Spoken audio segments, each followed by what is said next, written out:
میرا نام صدیق منظر ہے، میں ہری پور میں پیدا ہوا۔ میرا جو دلچسپی کا سبجیکٹ ہے وہ تاریخ، زیادہ تر ادب، لٹریچر جس کو کہتے ہیں، اور میرا پیشہ وکالت ہے۔ میں اسلام آباد میں وکالت کرتا ہوں آج 18-19 سال سے۔ میرا تعلق اسی شہر سے ہے۔ اب یہ شہر جو ہے یہ بنا تھا 1822 اور 23 کے درمیان، جب ہری سنگھ نلوا نے گورنر کا چارج لیا کشمیر کا، تو ہزارہ میں جو حالات خراب تھے، کنٹرول کسی کا نہیں تھا، تو اس کو کنٹرول کرنے کے لیے بھیجا۔ تو یہاں کی بغاوتیں جو مول راج کے زمانے سے وہ سکھوں کے زمانے میں ہوتی تھیں، ایک دفعہ یہ شہر 1846 میں محمد خان ترین نے جلا دیا تھا اور ستھانہ کے شاہ جی کو خلیفہ قرار دے دیا، لیکن یہ کچھ دن ہی رہا۔ اس کے بعد وہ بغاوت جو تھی سکھوں نے فروغ کر دی اور لوگوں کو گرفتار کر لیا۔ شہر جو بنا، یہ جگہ سکندر پور کے قاضیوں نے دی، اور میں وہ نام بتا چکا ہوں قاضی صاحب کا کہ قاضی وہ نور عالم جو تھے، انہوں نے یہ جگہ دی۔ 70 کنال کا رقبہ تھا جو قلعے کو دیا گیا، 20 فٹ گہری اور 60 فٹ چوڑی خندق اس قلعے کی گرد تھی، اور اس کا نام قلعہ ہرکشن گڑھ تھا۔ یہ بنایا گیا کوٹ نجیب اللہ کے سردار مقدم مشرف اور ہری سنگھ نلوا نے مل کے، اور ہوتا یہ تھا کہ جب یہ شہر بنایا گیا تو شہر سے لوگوں کو قلعہ میں داخل کر دیا جاتا تھا جب شہر پہ اٹیک ہوتا تھا۔ اس سکھ آرمی اس قلعہ میں رہتی تھی۔ قلعہ کی یہ جو ارد گرد خندق ہے، اس میں پانی چھوڑ دیا جاتا تھا، جس میں مگر مچھ وغیرہ اور اس طرح کی چیزیں۔ اور اب جو پل بنا ہوا ہے قلعہ میں داخلے کے لیے، پختہ پل، یہ لکڑی کا پل تھا۔ اس کو ڈراپ برج انگریزی میں کہتے ہیں، کہ اس کو اٹھا لیا جاتا تھا رات کو، پانی چھوڑ دیتے تھے، پل کو اٹھا لیتے تھے تو قلعے میں لوگ محفوظ ہو جاتے تھے۔ ایک دفعہ قلعے پہ بہت دفعہ اٹیک ہوئے اس طرح، تو شہر کے لوگ آبادی اندر چلی جاتی تھی۔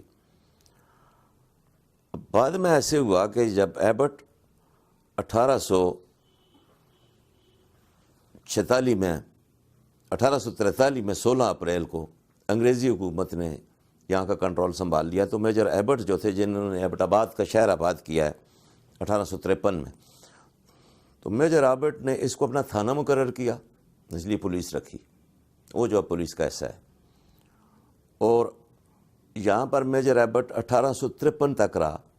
1853 میں میجر ایبٹ جا کے ایبٹ آباد اس نے جا کے یہ ساری انفراسٹرکچر جو ہے، تحصیلیں، تھانے، اور یہ مالیاتی انتظام، ریونیو کا، مالیوں کا، مالیہ کتنا کس سے لینا ہے، گاؤں کی تقسیم، آبادیوں کا ذکر، یہ سارا جو ہے، بعض چیزیں جو ہیں جو گورنمنٹ کے طور پہ ریکارڈ ہے، وہ ہزارہ گزیٹیئر میں ہے جو 1883-84 کا ہے۔ تو اس ریکارڈ کو سنبھالنے کے لیے، بلکہ ہر ڈپٹی کمشنر کی یہ ذمہ داری ہوتی تھی کہ وہ گزیٹیئر کو دیکھتا تھا۔ اب ہری پور کا تو گزیٹیئر ہے کوئی نہیں ہے۔ ہری پور کی یہی ہسٹری ہے جو ہزارہ گزیٹیئر سے ملتی ہے، یا ہمیں اکبر کے زمانے میں آئین اکبری سے ملتی ہے، یا تاریخ فرشتہ میں ملتی ہے، یا سر جارج کننگم نے یا اولف کیرو نے دی پٹھان میں لکھی ہے، یا پھر ہمارے وہ جو مورخ تھے راجہ ارشاد صاحب، وہ پرنسپل تھے ایلیمنٹری کالج کے، ان کی کتاب ہے تاریخ ہزارہ ترک ہے۔ اس سے پہلے ایک کتاب ہزارہ کی تاریخ پر لکھی جو ڈاکٹر شیر بہادر خان پنی، تو ان کی کتاب۔ اس کے علاوہ بہت سارا ریکارڈ ملتا ہے۔ اب سکھوں سے مقابلے میں ہزارہ کے لوگ جو جنگیں کرتے رہے، ان میں 6 نامور لوگ جن کو ہری سنگھ نے گرفتار کیا اور توپوں سے اڑا دیا۔ اب چاہیے تو یہ کہ ان لوگوں کو بجائے اس قلعے کو، ایک تاریخی حیثیت کو ختم کرنے کے، جو خوبصورت پتھروں سے بنا ہوا تھا، بہت بڑے بھاری دروازے تھے، اس کے ایک حصے میں اب تحصیلدار بیٹھتا ہے، دوسرے حصے میں تھانہ، لیکن یہ مقرر کیا تھا میجر جیمز ایبٹ نے، کہ یہاں پہ ہیڈ کوارٹر اس نے بنایا تھا۔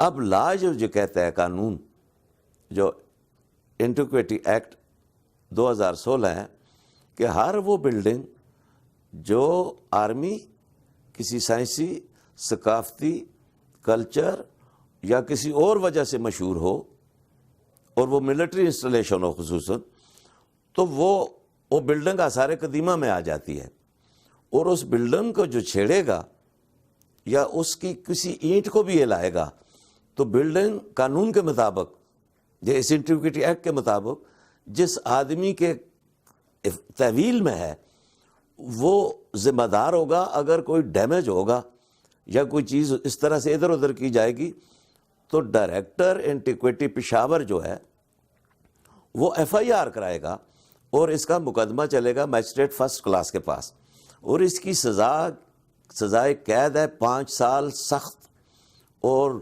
2 ملین جرمانہ جو 20 لاکھ روپے بنتا ہے۔ اب یہاں تو یہ لوگ کافی اس قلعے کی حالت کو تبدیل کر چکے ہیں۔ جو قلعے کے مین ریزیڈنشیل ایریا تھا، جو ہیڈ کوارٹر تھا، اس کو پتھروں کی عمارت سے پتھر اٹھا کے لے گئے، دروازے اٹھا کے لے گئے۔ اب تھانے میں اتنی تبدیلیاں کر دی۔ ایک کنواں ہوتا تھا جس میں غالباً وہ پھانسی وغیرہ لگاتے تھے، اس کنویں کو انہوں نے ایس ایچ او کی ریزیڈنس، اس کے پاس ایس ایچ او کی ریزیڈنس بنی ہے، ایک ڈی آر سی کی بلڈنگ بنی ہے۔ ان لوگوں نے مال مفت دلے بے رحم ایک اتنے بڑے تاریخی ورثے کو آنکھیں بند کی ہوئی ہیں۔ جناب ڈپٹی کمشنر نے آنکھیں بند کی ہوئی ہیں، آرکیالوجی ڈپارٹمنٹ نے آنکھیں بند کی ہوئی ہے، شہر کے لوگوں نے۔ میں حیران ہوں، ایک یونیورسٹی شہر میں بن چکی ہے، ایک کالج ہے 1959 سے اس شہر میں، ایک نمبر 2 سکول ہے جو سکھوں کے زمانے کا ہے، ایک نمبر 1 سکول ہے جہاں پہ ایئر مارشل شمیم پڑھے، ایک خالصہ سکول ہے جہاں پہ ایوب خان پڑھے۔ اتنی تعلیم کے باوجود اپنے آباء و اجداد کی ایک علامت اور اپنی تاریخ کو مٹانے پہ یہ لوگ تیار ہو گئے ہیں۔ یہ کیا کر رہے ہیں آپ لوگ اپنے ساتھ؟ آپ کے بچوں کو کیا پتہ ہوگا یہ شہر کیا ہے؟ آپ شہر کا نام بھی تبدیل کرنے پہ تلے ہوئے ہیں یہ لوگ۔ شہر کا نام تبدیل کرو گے تو اپنی تاریخ ختم کر دو گے۔ جس طرح یہ ایسے ہی ہے کہ کوئی آدمی 100 سال پہلے اس کے دادا کا نام ہے، وہ کہے میں تبدیل کرتا ہوں، وہ تبدیل کرے گا، اس کا شجر نسب تبدیل ہو جائے گا، یہ پتہ نہیں چلے گا وہ کس کا بیٹا ہے۔ اسی طرح سے کوئی آدمی مذہب تبدیل ہونے کے بعد کہے میں فلاں کا بیٹا ہی نہیں ہوں، میں اب کسی اور کا بیٹا ہوں جس کا مذہب ہے۔ بھائی یہ چیزیں تبدیل ہونے سے، حکومتیں تبدیل ہونے سے، علاقے جغرافیے پر قبضے کرنے سے چیزوں کی اصل حیت کو جو ان کی شکل ہے اس کو تبدیل نہیں کیا جاتا۔ سر جان مارشل نے ٹیکسلا کے آثار قدیمہ جو ہے وہ برآمد کیے۔ 4000 سال کی تاریخ ہسٹری جو ہے، بدھا کے زمانے کے مجسمے۔ اسی طرح سے جارج کوننگم نے جو گورنر تھے یہ NWFP، یہ سارا جو ہزارہ گزیٹیئر میں ہے یہ آثار قدیمہ، یہ قلعہ سرائے سالہ کا فورٹ تھا، بگڑا کا قلعہ تھا، سری کوٹ کا قلعہ تھا، اگی کا قلعہ ہے، بہت ساری چیزیں انہوں نے تباہ کر کے رکھ دی۔ یہ تو جرم ہے۔ قلعہ تو اب اپنی حالت میں انہوں نے نہیں چھوڑا، لیکن یہ کرمنل ایکٹ ہوگا اینٹیکویٹی ایکٹ 2016 کے مطابق۔ اب میں درخواست کرتا ہوں یہاں کے جو عوامی نمائندے ہیں، MPA سے، MNA سے اور ڈسٹرکٹ ناظم سے، تحصیل ناظم سے اور دانشوروں سے، جو دانشور کہتے ہیں اپنے آپ کو، ان کو خدا را آنکھیں کھولیں۔ یہ ایک بلڈنگ ہے اور قانون کے مطابق آپ نے اس کا اتنا نقصان کر دیا۔ آپ نے پارک بنانا ہے ریکریشن کے لیے لوگوں کے لیے، آپ اسی یادگار کو پارک بنائیں، آپ کی انکم ہوگی، وہ پرانی گنیں سکھوں کی وہ چیزیں جو ہیں وہ رکھیں، اور وہ 6 آدمی جن کو توپ سے ہری سنگھ نلوا نے اڑایا ہے وہ ترین خاندان کے ہیں، ممشوانی خاندان کے ہیں، وہ دلازاک خاندان کے ہیں، ان کی یادگاریں 6 پلر بنا دیں اس کے سامنے، تاکہ یہ پتہ چلے۔ میں اس چکر میں نہیں پڑتا کون سی قوم کیا تھی، کون سی قوم کیا تھی، لیکن میرے علاقے کے بڑے لوگ تھے، مشاہیر تھے، جن میں ترین قبیلہ ہے، جن میں مشوانی قبیلہ ہے، اور جن میں تنولی قبیلہ ہے، اور دلازاک جدون ہیں۔ سرا سالہ کے سالم محمد خان کو اڑا دیا گیا، یہ بوستان خان ترین جو محمد خان ترین کا بھائی تھا اس کو اڑا دیا گیا، شیر محمد خان ترین اس کو اڑا دیا گیا۔ بھیا آپ کیا کرتے ہو بھائی؟ ان لوگوں کی یادگاریں بناؤ، چوکوں میں لگاؤ، آپ کو حق ہے بنانے کا، اپنے آباء و اجداد کی تاریخ کو سنبھالو۔ آپ اس قلعہ کو ختم کر دو گے تو یہ ترین خاندان کی ہسٹری بھی ختم ہو جائے گی، یہ مشوانیوں کی ہسٹری بھی ختم ہو جائے گی، تنولیوں کی بھی ختم ہو جائے گی، گجروں کی بھی ختم ہو جائے گی، ترکوں کو بھی ختم ہو جائے گی۔ یہ کیا کر رہے ہو؟ اپنے علم کے ساتھ مذاق کر رہے ہو، ایک جہالت کی طرف دھکیل رہے ہو 21ویں صدی میں لوگوں کو۔ انگریزوں نے اب جو یہ یارک ہے ایک سٹی، تو جن لوگوں نے یارک کا دفاع کیا تھا، یارک سٹی کی دیوار پہ اب تک ان لوگوں کے نام کی پلیٹیں لگی ہیں کہ اور جس دیوار پر انہوں نے حملہ آوروں نے آ کے سر اتار کے رکھے تھے۔ ہم کمال کے لوگ ہیں، ہمیں چاہیے کہ ہم پارکس پہ جتنی تجاوزات کی ہیں، جتنی مسجدیں بنائی ہیں، جتنے مذہب کے نام پہ جو آپ نے تجاوز کیے ہوئے ہیں، اپنی دکانیں چمکائی ہوئی ہیں، یہ ساری ہٹائی جائیں۔ لیڈی پارک جو ہے ہری پور کا، اس میں کرنل کنارا کی قبر تھی، اس کو سامنے کیا جائے۔ لیڈی پارک کو اصل حالت میں لایا جائے، وہاں سے ختم کیا جائے اس کا چیمبر آف کامرس کے آفس کو، وہاں سے ختم کیا جائے وہ جو ٹینس کے لڑکوں کو جگہ دی گئی ہے، وہاں سے دکانوں کو اٹھایا جائے۔ یہ چمن پارک انگریزوں نے بنائے تھے۔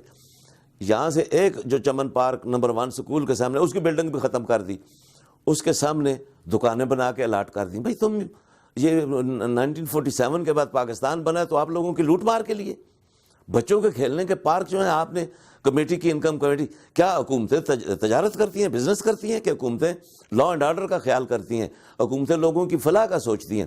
تم پارک بنا رہے ہو، بے شک بناؤ، پارک بنانے کیا بنے ہوئے پارک تم نے تباہ کر کے رکھتی ہیں۔ اس طرف ہری پور سٹی کے لوگ، ٹھیک ہے اب معاشی حالات ترقی کر گئے ہیں، لوگ گاڑیوں موٹر سائیکلوں موبائلوں سے فارغ ہی نہیں ہیں، لوگ جو ہے ایک عجیب قسم کی کرپشن کا شکار ہے سارا معاشرہ، کوئی ایک آدمی نہیں، تمام لوگ۔ ان لوگوں کو چاہیے کہ کم از کم اس شہر کا نام ہری پور ہے تو کیوں ہے ہری پور؟ ہری سنگھ نلوا کی وجہ سے ہے۔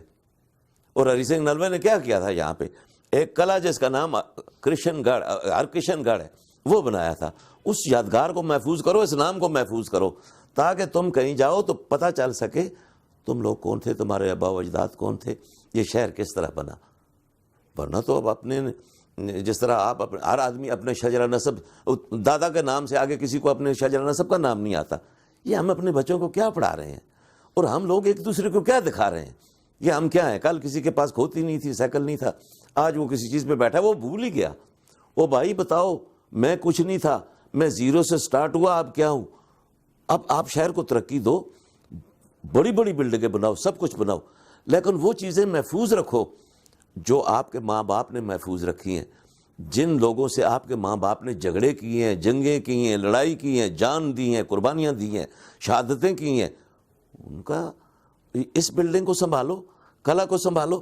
اور اپنے بزرگوں کی، بستان خان ترین کی، محمد خان ترین کی، غلام خان ترین کی، مشوانیوں کے ٹرائب جو ہیں، غزن خان کی، سرائے سالہ والے دلازاق خان کی، یہ سب کی مانومنٹ بنائے تاکہ ہماری جنریشن کو پتہ چلے کہ یہ لوگ تھے جنہوں نے اس علاقے میں اس دور میں 19ویں صدی میں سکھوں کے دور میں انگریزوں سے مقابلہ کیا، سکھوں سے مقابلہ کیا، تاکہ آپ لوگ علم کے اس تسلسل کے ساتھ اپنے آپ